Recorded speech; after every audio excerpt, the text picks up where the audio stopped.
yma, marchnata dy hun yn holl bwysig, yn wedig i fusnesau bach, achos pryd wyt ti'n gwerthu gwasanaeth neu cynnyrch i raddau beth ti'n werthu di chdi dy hun. Dyna'r rheswm penna pan mae bobl yn dod ata ti, ond i bai o'ch chi eisiau fod ar rhata.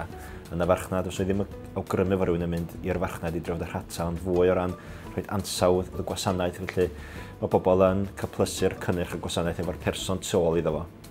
Ond fel mae'r busnes yn tyfu, dwi'n meddwl fod wrach wedi eisiau gyfyd cam bach yn ôl, achos i fusnes fod yn gynaladwy, mae rhaid fod yn fwy na'r person, ond mae'n esblygiad ydi o lle.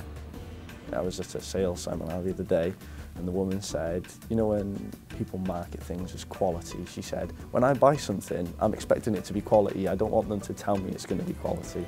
I thought it was quite a good point.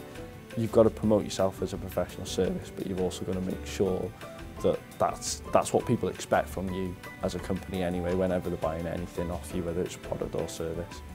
Mae marchnata eich hun, eich personoliaeth chi, eich hun a personoliaeth eich gweithwyr chi yn allweddol bwysig i'r ffordd mae'r busnes yn datblygu.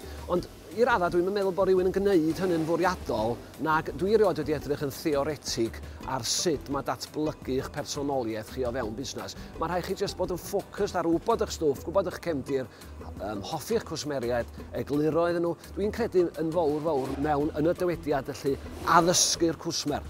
Pryd ydyn ni gychwyn y siop yma, be nes i oedd cael cynnyrch oedd o'n i'n hoffi a fwyd. Ac yn anffodus, dydy pawb ddim yn licio beth dwi'n hoffi, felly yna lot o fwydydd ar ôl ar y silffoedd. Felly a rhaid ni ddysgu sydyn iawn be mae bobl isio, be sy'n gweithio ran y busnes.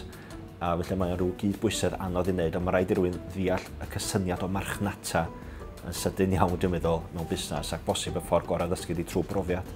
Y gamp ydy trio deall y farchnad wyt ti'n gweithio ynddo fo, ac adnabod y bylcha neu'r anghenion sydd gan y cwsmeriad. Wedyn marchnata ar ei ffyrdd orau ydy adnabod y bwlch neu'r cyfle ac cyflwynwyr bwlch yna. Lle mewn ffordd mae'n syml iawn. Mae'ch personoliaeth gonest chi a eich addysg chi'r cwsmer yn allweddol bwysig wrth i'r busnes datblygu dros gyfnod o flynyddoedd.